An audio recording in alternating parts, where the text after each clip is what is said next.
Welcome to the Process Podcast. From new agent to broker owner. My name is Travis McClure. This is my co-host, Preston Guyton. Welcome to the Process Podcast. This is Travis McClure and my co-host, as always, Preston Guyton. What's up, man? Preston, how you doing, sir? Good, good. How you feeling today, man? Good. I ran. Hobbled, but I ran. Hey, your crappy run beat somebody's no run. Yeah, I always tell myself. It's a rough one. So. Yeah, I'll ruck tomorrow though. So I'll carry just 30 pounds on my back. And Good. Do 3 miles, or I got to do 3.1. Yeah, 5K a day. 5K a day. You put it out there on the social medias. Mm-hmm. So social medias. So you're committed now. You've publicly proclaimed you're going to do a 5K a day. Mm-hmm. So 5K a day. Yep. 90 miles a month. 90 miles a month. That's pretty good. I usually shoot for 100 to 120. I'm going to do more than 90. I'm just saying if I do the minimum 3K, yeah. 5K, that's 90 miles. That brings me to what I want to discuss today. I want to talk about mindsets. And I heard this quote recently, and I love that. I shared it with you actually, right? I think I was in the middle of a workout or something. I think I texted you like immediately because I was like, hey, this is cool. I'd rather be occasionally good. No, let's backtrack that. I'd rather be consistently good than occasionally great. Yeah. And the guy I heard it from, his name Nick Bear. We've mentioned him a couple times on this podcast. He's in the fitness world. He has a podcast. He's written a book. And I was listening to some of his content, and he said that in relation to fitness and running his business. And I kind of wrapped my mind around that. I was like, man, that's such a great quote. Hey, I want to be consistently good versus occasionally great. And you can literally apply that to every aspect of your life. Yeah. I mean, you see it with agents in the office. You know, they have really, really good months and they disappear for a month. Yep. When you look at prospecting, just like working out. I mean, if I didn't work out, when I don't feel good, if I didn't work out, I would work out half the amount of time. Right. I'd rather have a bad workout than not work out at all. Well, doing that, I mean, you're doing what a lot of people aren't doing. Yeah. And I also think, like, you see a lot of people say, they'll go to the gym for like 2 hours and they end up hurting themselves, or, they have a good run at the gym for a week. Like, hey, I went 5 out of the last 6 days. They post about it on Instagram, and then it's like they disappear, right? Yeah. That's occasionally great versus just getting up and going every day. Like, I work out every single day, but I don't work out for 2 hours. I do a good job at the gym every single day, and it has a compound effect on my fitness over time. Yeah, right? For sure. You can apply that to being a spouse. I was thinking about jokingly, maybe not jokingly, maybe she was serious. My wife said to me the other day, she's like, man, every day with you is Valentine's Day. And that made me feel good. I was like, man, I'm consistently a good husband. Yeah. Right. Not just occasionally great on the big holidays. Recently for me, like, I've actually gotten really serious about focusing on my faith, not to make this a religious podcast, but like, I want to be a consistently good Christian, not just a Sunday churchgoer. You know what I mean? Sure. Apply that anywhere in life. And I think it makes a big difference anywhere you apply it.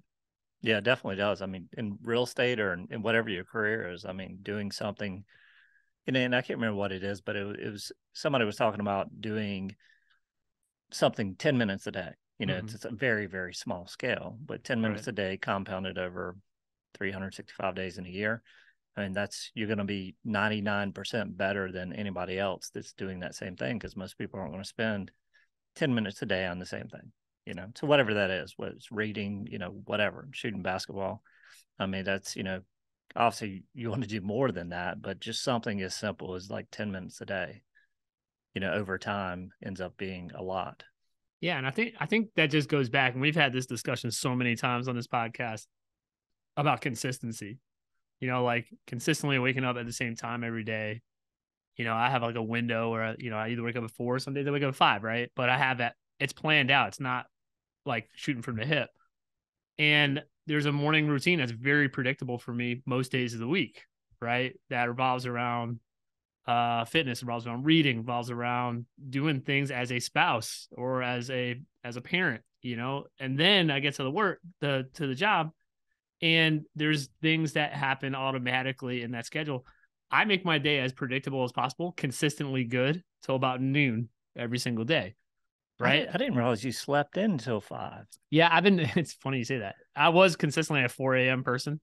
Recently, I've mixed in some 5 a.m. days. And honestly, just listening to my body, I wasn't getting enough sleep. Yeah. I was just kind It's of funny. I've been doing, so I'm usually, alarm goes off at 10 after 4. Yeah.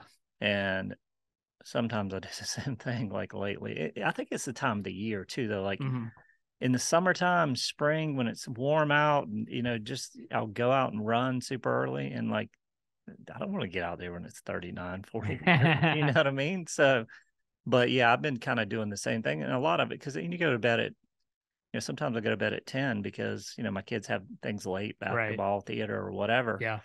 And finally get to bed, and it's like 15 after 9, 9:30, whatever it is. I'm getting up at 10 after 4 and going to bed at 10, doesn't really. It takes its toll on you after a few days. Well, especially when you're running a lot, like running a lot, or, working out a lot, and you need the sleep. I mean, you need at least 7 hours, I would think. Yeah. I've been doing it about 3 days a week, purposely doing the 5 a.m. And I'll tell you another reason I like it. I start my run at 6 versus 5, and you're running during sunrise. Yeah. Like I feel like the natural light, getting some sunlight is actually good for you. It is, for sure. And I feel like it's a little less dangerous than running in the pitch black also. Yeah. We'll scare them get hit by a car or something. Yeah, I do that in the summer because I'm not having, right now I got to help get the kids ready and out the door or whatever. So I got to be done by 6. But in the summer, when the kids are out of school, that's the time I'll run because it's cool. Yeah, we live about a mile from the beach, so run to the beach and watch sunrise. Well, watch for like 2 minutes, but still, yeah, and you're running when it's and I've ran like to the beach, and thankfully it was light enough. Like I almost stepped on a freaking water moccasin. So it's probably a good thing I was running when it was a little bit daylight. So it can be not only cars hitting you, step on something. You never know. Random side note, aren't they trying to do away with daylight savings? Like I've heard that. Aren't they trying to pass something where like we don't change the clocks anymore? Yeah, I mean, I think it's supposed to go into effect this year, at the end of this year. So like when it changes in the fall, I think it stays there. Okay. So when we change the clocks in the fall, that's it. Like daylight savings is no longer a thing. I think so. Interesting. I don't know if that's really going to happen. I've heard it. They've been talking about it, I think, for 20 years. Yeah. It's kind of like I-73. which will come to Myrtle Beach first? Yeah, I-73 that's been going on since the 70s. Yeah. Back to mindset. Like, yeah, that's just one I've been very focused on. The, consistently good instead of occasionally great. I've just been applying that because I think we put pressure like on ourselves to be great sometimes, right? No one wakes up and says, "Hey, I want to be average." Well, yeah, and you hear so much BS on social about, "Oh, I'm prospecting 8 hours a day or 6 hours a day," and all these people doing all these things, and maybe a very, very small percentage are actually doing what they're saying. Yeah. So when you look at prospecting, like you don't have to go out there and say, "I'm going to do 3 hours." You don't go to the whatever you're doing. You don't, when you're running a marathon, you don't go out there and say, "Hey, I'm going to run 30 miles today." Just ease into it. Start with prospecting 30 minutes a day. Right. Or 45 minutes a day. And if that's all you want to do, and that's all you feel like you have time to do or whatever with your schedule, just do 30 minutes to an hour a day. Yeah. And that alone will push your business, far ahead than if you're not doing it. If you did just an hour every day, and I've experimented with this. I always like to say, hey, I always try to put myself in the agent's shoes and say, if I was an agent, if I spent an hour doing this task, what could I get out of it? Whether it be using RedX to make circle prospecting calls, or even like recently with Follow Up Boss. And I figured out if you spend about an hour to 90 minutes in Follow Up Boss, it'll earn you about 500 points. Yeah. Easily, you can get 500 points. If you get 500 points 5 days a week, you're easily, and I'm doing rough math. I'm saying, let's say you miss a few days. Let's say you have a couple of days where there's appointments, but you're consistently getting 500 points 4 days a week, let's say. That's going to put you at a very good place in your business where like those 500 points means you had about 2 to 3 really good conversations, maybe 4 really good conversations every time you did that. Let's say 20. So that's 20 really good conversations. You're probably pulling every week one really good lead into your database. That's going to end up being a transaction. Yeah. I mean, and two, if you use that when you're looking at prospecting, it's not only reaching out to new people you haven't spoken to, reach out to people in the past. And if you do that within the Mm-hmm. CRM and follow boss, that's actually a lot more points. You Yeah. know what I mean? Because you're having conversations because the people that you're calling, you know, just know that number. And some people are like, well, I don't want to call, you know, from the CRM because I know them. All you need to do is what I tell people is save in your cell phone your contact. Just save, you know, your card, right? And put your other number as a follow up boss number. So when you call them, your name pops up. Like if you share that contact with them, Mm-hmm. they have your other number in there, which is follow up boss. So when you call, they don't really see the name, you know, see the number. They just see your name pop up. Oh, so you basically send them both numbers. Yeah, Yeah, that's smart. you just save it to your card if you have an iPhone or whatever you have, and then when you share your card to them, you know, they'll just save that contact right into their phone, and it has, you know, all the information in there. So that way, when you're calling them, I mean, like I could pull up names and I have no idea what the phone number is. I mean, Mm-hmm. we're so used to not remembering numbers that, you know, they just look at names that pop up. What I like about using, we're just going on a side conversation, but what I like about using the follow up boss number, because I have like the app on my phone and stuff. So when I get a call, let's say someone calls my follow up boss number on my caller ID, it'll be a random phone number, but it'll say follow up boss. Yeah, it'll say follow up boss in their name. Right. So I Yeah. know that's like, hey, that's not a call I want to miss versus how many calls do we get a day where it's like, oh God, I don't want to answer that. Yeah, for sure. But like that could, if I didn't have that, if I wasn't using that number in that system, I would see that number not answered. That's potentially someone who wants to do business, right? Yeah. And you could do that too when you look at, like, you know, all the CRMs you could do that. You could do like inbox numbers, right? Yep. Where that number rings and then that number rings your phone and it shows up that inbox number. But save that inbox number and put dollar signs beside it or money bags or whatever it is, because you save that in your phone. So anytime you see that number come up, it's, you know, that inbox number. So, you know, hey, I need to answer this. You know, if you're able to, you know, somewhere where you could actually step away, seeing that pop up, then you definitely don't want to miss those calls. Right. What's a mindset from somebody that has impacted you recently? Like just somebody speaking about mindset or like a quote like that hit me. You have anything like that that's jumped out to you recently? I mean, really listening to John, just seeing, you know, it's not necessarily what he says, it's just what he does. I mean, Mm-hmm. you know, I listen to what some people say, but I really pay more attention to actions because a lot of people will talk and they don't do much with it. Yeah. But, you know, so, you know, I get inspired by people, you know, by people like John that actually say it, and he doesn't really say it a lot, but he does it, right? He doesn't, you know, he doesn't put all the stuff out there that a lot of people do. You know, and he's consistently through the years, you know, for how he's been sober for, I think 14 years, Mm-hmm. 15 years, 14 and a half years, something like that, you know, and consistently has put in the work. And he's got the old, you know, the old videos of him recording himself in the garage. You know, he's still got 180 videos of, you know, something he sold, as well as it's with recruiting, but he's put in the work, and you see, you know, it's compounded with him where he's at now. Yeah. You know, so it's, you know, people like that, like, you know, you know, the books we listen to as well. I mean, we listen to a lot of the same things, you know, Goggins, listening to him, you know, Cameron Haynes, his book is really just people like that. Those are really the ones that inspire me. Yeah. People like I've had this conversation with you before. I think when I first started working here, I said something that's really important to me is words and actions aligning. Yeah. You know, and you see that too. Like a lot of people that coach or speakers or whatever, they're where they are now, but they're not doing the work anymore. Right. You know, they're talking about the work, but they're not necessarily in the gym and putting in, and maybe that's not what they did to get where they're at. But, you know, I think being healthy and physical and staying, you know, healthy is obviously makes a big impact on success, especially as you age. I mean, you need to, whether you're chasing kids or whatever. You know, like I was at my son last week at chaperoning field trip, and I ran around with seventh graders all day, you know, and if I wasn't healthy and if I didn't run, if I didn't work out, I mean, that would have been a struggle. Yeah. But I'm running around Busch Gardens, you know, 20,000 steps later in 85-degree heat and, you know, having fun. I was tired at the end of the day, but it's still, you know, you look at those things, like it's so important to, as you said, be good. You know, I'm some days I struggle with working out, but I still go in there and do it. Yeah.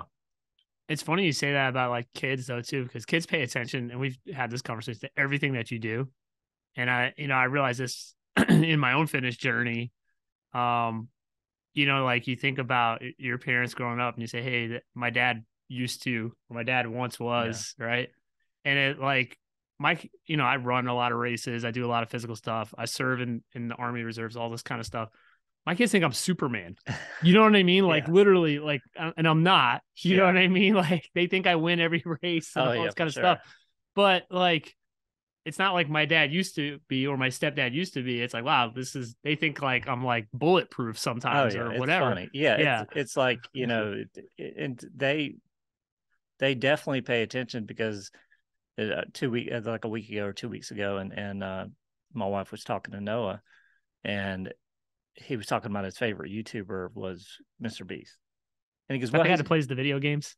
no Mr. Beast does like I don't know what he does. He's no, he doesn't play video. I think he plays video games some, but he's the one who like gives away a lot of money too. Like he'll randomly go in a grocery store and give away Okay. $10,000, things like that. He's the I think he's the first billionaire YouTuber. He's like a dad though, right? Does he have like his kids on there? No, Maybe I'm thinking of a different show. yeah, he's only 20, I think Okay. 24. But anyway, she was talking to Noah about it, and Noah goes, "Well, he's not my favorite YouTuber because we're YouTubers now, you and I." He's like his daddy, uh but it's funny. And then Sophie last week was like, "Hey, I didn't have a picture of you on my phone just by yourself." And she's like, I went on Google in school, and you're everywhere online. I'm like, not really, but if you're in business, you're obviously online. People can find it, yeah. Yeah, so they definitely 100% pay attention. Social media is a big thing though too. My wife and I talk about this a lot. Like what you put out there on social media, that's someday searchable to your kids, right? Like you Yeah, gotta think about that. And I'm very introverted when it comes to social media. I don't post a whole lot. But when I do, like I try and put thought around it from a business perspective, and I'm representing my family as well. Like, is it positive? Is it productive? Because there's a yeah, lot of things we want to talk about, right? yeah. I've had those conversations with Josh early on when he got into real estate. He put some things up there, and I just told him, I said, "Listen, it's good to have faith and to have these thoughts and feelings and everything else. Yeah. I don't condone it, but you have to be careful because it doesn't matter which aisle you sit on or what your beliefs are, you're going to offend somebody. Mm-hmm. And it's better, especially in sales. You look at sales and people are like, well, I like my opinion, and I want to put it out there. I'm like, I just understand that you're excluding somebody. Yeah. And when you're in sales, if you're okay with just excluding somebody, then that's fine, but just be careful what you share. Yeah. And I'm the same way. I don't share. I stay away from religion. I stay away from politics. I just don't. I just don't really go there. I don't really share my opinion about much of anything. As far as online, with things like that are controversial. But you definitely have to be careful in sales. Yeah.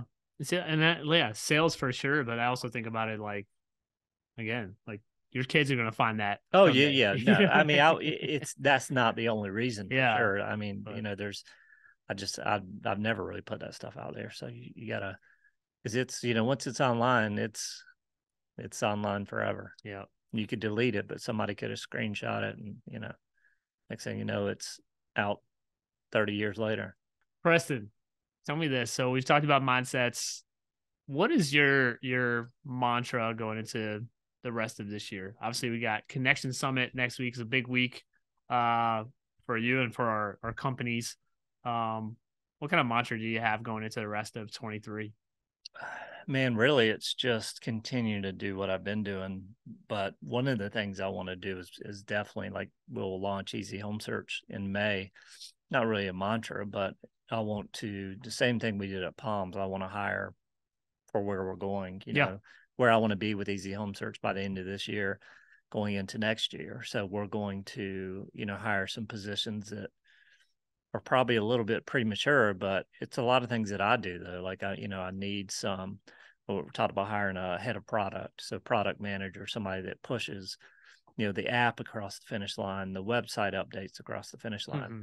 That's just their job, is to push product and come up with ideas and all that. So we're going to hire that position, and then I'm going to hire a SEO strategist, which is what I do as well. But it's like you can only do so much. You know what I Right. mean? Like I need to hire somebody that's better at me in those positions. And so that's one big focus for me for sure. Just get the right talent and the right seats on the bus. Yep. I That's the like way it it. goes. I mean, it's any business. That's the one thing I do preach. And when people ask me like, what can I do? What should I do? I mean, just hire leadership in the places that you need them as quick as you can. I mean, that's really what, propels a business is you put the leadership in the right places and you keep going in the right direction. And, Mhm. everybody's pushing the same way and doing all the same things or not doing the same things, but going in the same direction. I mean, that's the one thing that can get you from A to B or A to Z really quickly. I think it comes down to this when you hire. Obviously, I've been part of this journey on the Palm side with you. And I think we've done a really good job as a company. Is like, number one, where's our need? Yeah. Right. What do we need? Number two, what are we not good at? What do Yeah, we for need to sure. find somebody Yeah. who's better at doing that than we are? And then I think the other thing, if you're a single agent, small business owner, whatever, the other thing is like, what don't I just don't enjoy doing? Right. So it's those three things. Like, what do you need? What are we not good at? Do we need talent? And then what don't I enjoy doing? That's, to me, that's where you hire. Yeah, I mean, for sure. And I go to not good at, and, you see so many people not good at things and try to learn it and try to get better at it. You're better off to just hire somebody that really enjoys that. Spinning your wheels. Yeah, somebody that really enjoys bookkeeping, somebody that really enjoys doing the things, remedial tasks that you might think are remedial that somebody else would love to do. Like some people love, paperwork. I hate it. I can't stand it. You know what I mean? So those type of things, too, it gives, employees people, it gives people an opportunity, it gives people a job. So, especially when you're growing a business, it's always fun as a, whether you're an employee or part of the team or whatever, wherever you're at, it's fun to be on that journey. I think about from an agent perspective is like a lot of times agents grow their business and they get so busy. Where's the first place they want to hire? It's usually a buyer's agent. Oh, yeah. Right. But that to me is the mistake. Or an assistant. Assistant's where you should hire. Yeah. And then you hire that assistant. And what are most agents not good at doing or don't enjoy doing? It's the paperwork. It's the administrative stuff. It's going to pick up yard sign, right? It's all that other stuff that they're spending a ton of time on. That doesn't make them a ton of money. I think the whole buyer's agent thing came about in the last, I think they did. Like when I got into real estate in 2004, there was a lot more people with assistants. Yeah. And there was a lot less. I don't know if it really anybody that had buyer's agents back then. So I feel like that's something that's kind of happened more so in the past 10 or 12 years as teams have developed and, more of that side, because teams really weren't a thing until, I don't know, early, late 2000, 2010, 2009, 2010, 11, 12, somewhere in there. They become very popular. Yeah. And now they're much more popular, but they weren't, there was not very many teams at all, in 2004, 2005. I'm a firm believer though. If you're an agent, you're trying to leverage your business, grow your business. Your first hire should be an admin. Your second hire should be your buyer's agent. Yeah. Right. I'm actually hiring an admin next week. Yeah. So to me, that admin is going to create so much leverage so you can focus on the dollar productive parts of your business. Right.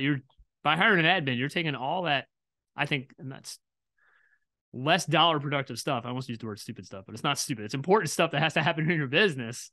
You're taking that off your plate so you can focus on doing what you're good at, right? It's selling, it's talking to people, it's going on listing appointments, whatever it is.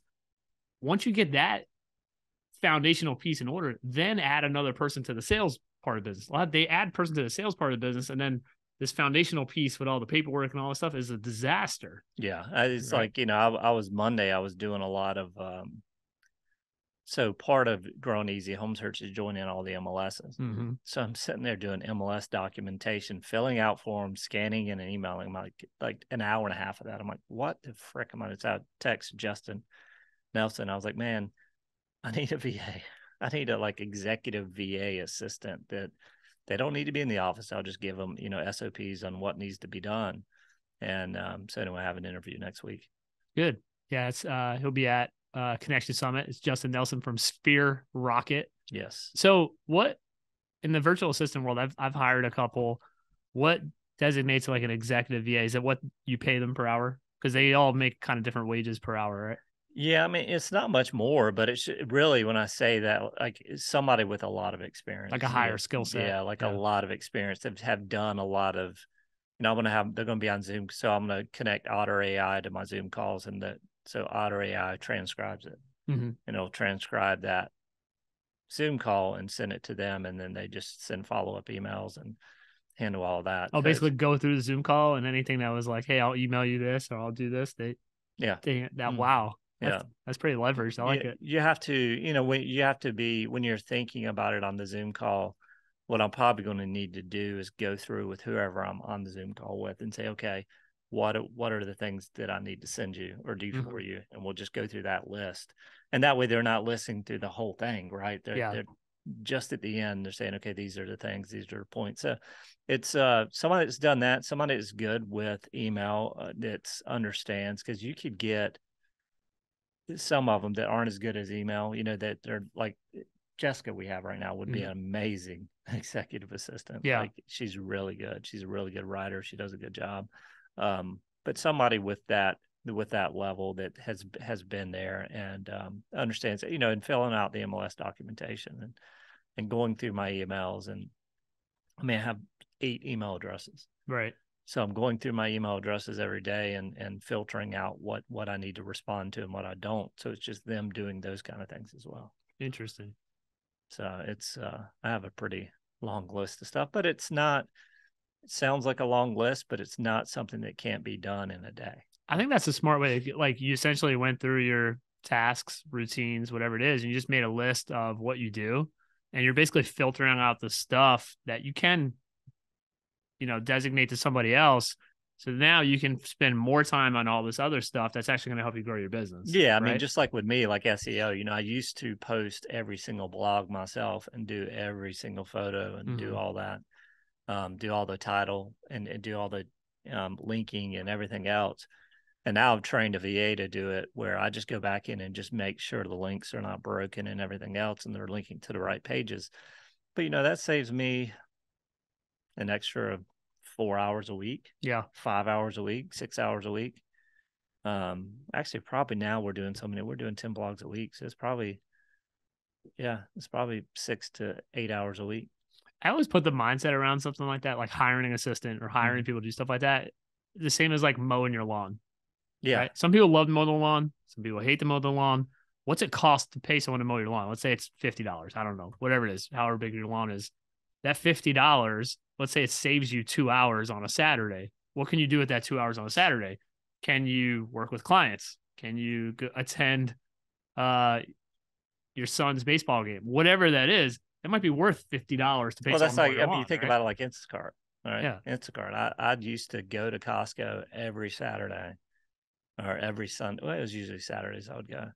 And it's like 2 or 3 hours. And it's not 2 or 3 hours. You end up spending way more money to attend it to. Spend way more money. God. But it's also like, I'm like, okay, I could have spent, I'm not prospecting. I'm not doing any of that stuff on a Saturday, but I could have spent 3 hours with my kids or went and played golf with Carson for, a couple hours on the golf course. Did something you enjoyed. Yeah.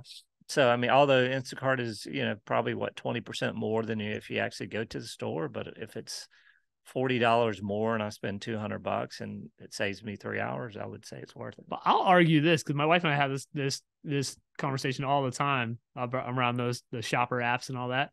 I think my theory is you end up spending less money because Costco is a great example. They do an amazing job like merchandising and marketing their store.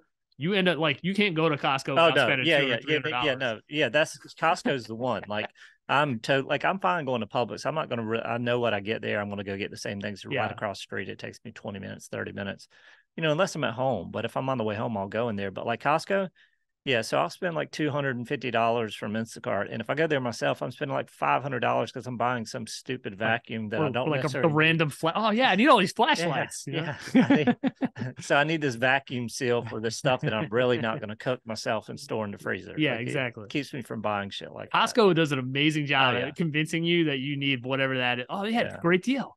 Or like the people giving out food. One, I never eat the food that they give out. I think that's absolutely disgusting. Yeah. Is from a sanitary? People chopping up food and handing it out to people. And like you got the people that fill their palms with like 14 toothpicks of food. It's like there's people that I've been on there on like a Sunday. There's people definitely go there for like lunch. For lunch? Yeah. They walk around, see them doing the loop. It's like the agents that go to the events with free food. Yeah. Do you have to-go boxes? Scooping it and they're scooping it in their purse. Hey, that's a form of leverage. You know, I'm Yeah, not gonna I'm not complaining about it. I mean, yeah, they're going there to learn and eat. Yep. And eat. All right, guys. Connection Summit next week in Myrtle Beach. It's next Thursday, 1 week from today. This will probably air maybe Friday or Monday. Who knows? Yeah, and we have Angie Cole. Actually, she had something come up. Unfortunately she's not speaking, but I'm going to fill that spot. So, you know, she's going through some stuff, which I'd love to have her come in. And she was upset yesterday when she called me, but I was like, don't worry, you got to do what's good for you and your family. Right. So, you know, if it's a very stressor, you know, to find somebody to fill that void or fill that. I mean, it's not her, but it's not going to be a hard thing to do. So. Yeah. But limited tickets left at this point. Yeah, I think we have. I mean, we're maybe have 10 VIP tickets left, and then we have. Yeah, I mean, we'll fill up the rest. What's the VIP ticket get you? The night before the party with I don't want to say party, but it's at Drift. We're having a band, live music, food, drinks from 5 to 8. So you get to hang out with the speakers and sponsors and all that the night before. And then at the event, there's the VIP tables up front.